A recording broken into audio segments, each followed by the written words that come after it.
वैदिक गर्भ संस्कार में आपका स्वागत है।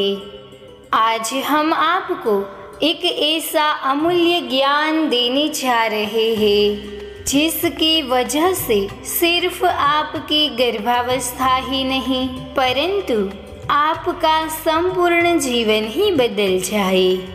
आपको गर्भावस्था के दौरान गीता पढ़ने को कहा जाता है। हर गर्भवती को यह अमूल्य ज्ञान अपने शिशु को जरूर देना चाहिए। इसीलिए आज हम आपके साथ यह अमूल्य ज्ञान के बारे में ही बात करेंगे। हम आपके लिए गीता के सभी अध्याय प्रस्तुत करेंगे, वो भी सरल शब्दों में, ताकि आपको समझने में आसानी हो। इसीलिए हमारे साथ जुड़े रहिए। हर अध्याय का एक अलग वीडियो आपके सामने प्रस्तुत करेंगे, वो भी सरल शब्दों में, जो आपको आसानी से समझ में आ जाए। तो अभी जाके वैदिक गर्भ संस्कार यूट्यूब चैनल को सब्सक्राइब करें और बाजू में जो घंटी है उसको प्रेस करें, ताकि आने वाले नोटिफिकेशंस, आने वाले सभी वीडियो आपके पास सबसे पहले पहुँचे। श्रीमद् भगवद गीता एक ऐसा ग्रंथ है जो आपके जीवन में आने वाली सभी मुश्किलों, सभी परेशानियों का सामना करने में मददगार होते हैं, सही रास्ता दिखाते हैं, ताकि आपका जीवन सही मायने में सार्थक हो। शास्त्रों के जानकार सभी महापुरुष, बड़े लोग हमें गीता के पाठ की सलाह देते हैं।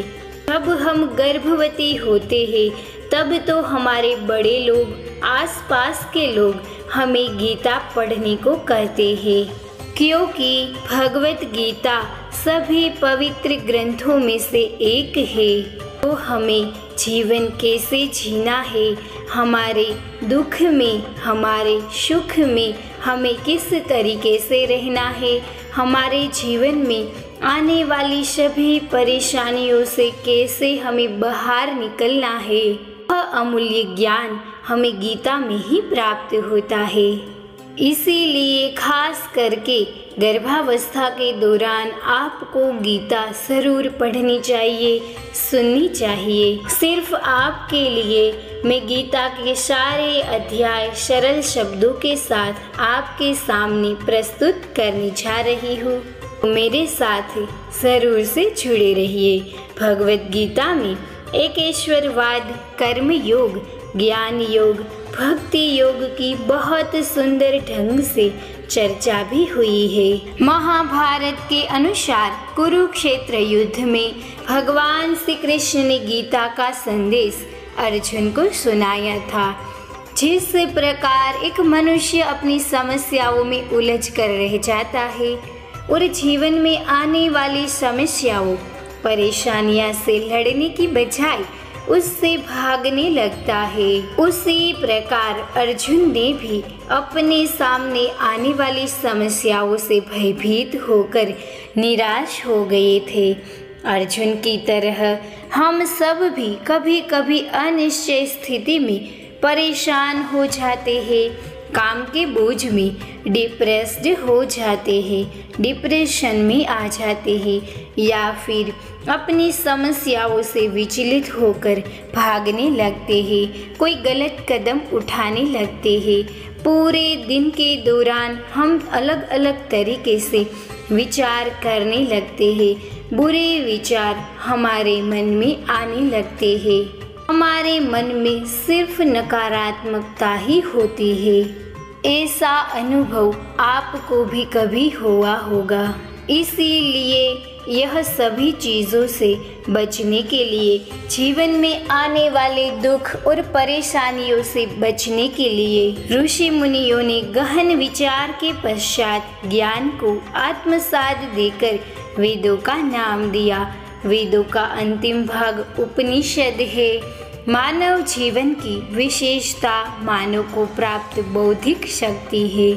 उपनिषदों में मानव जीवन को प्राप्त बौद्धिकता की उच्चतम अवस्था तो है ही, लेकिन बुद्धि की सीमाओं के परे मनुष्य क्या अनुभव कर सकता है, उसकी एक झलक भी हमें प्राप्त होती है। वह सभी हम आने वाले सभी अध्यायों में पाठ करेंगे। आपको यह भगवत गीता पूरी सुनने के बाद बहुत ही अच्छा लगेगा, इसीलिए मेरे साथ जुड़े रहिए। श्रीमद् भगवत गीता वर्तमान समय में जीवन में अपने दृष्टिकोण को लेकर सिर्फ भारत में ही नहीं, विदेशों में भी प्रचलित है। विदेशों में भी लोगों का ध्यान आकर्षित कर रही है। इसीलिए हर एक व्यक्ति के जीवन में श्रीमद् भगवत गीता का स्थान होना जरूरी है। वैदिक गर्भ संस्कार के इस चैनल के माध्यम से हम आपके सामने संपूर्ण श्रीमद् भगवत गीता प्रकाशित करेंगे।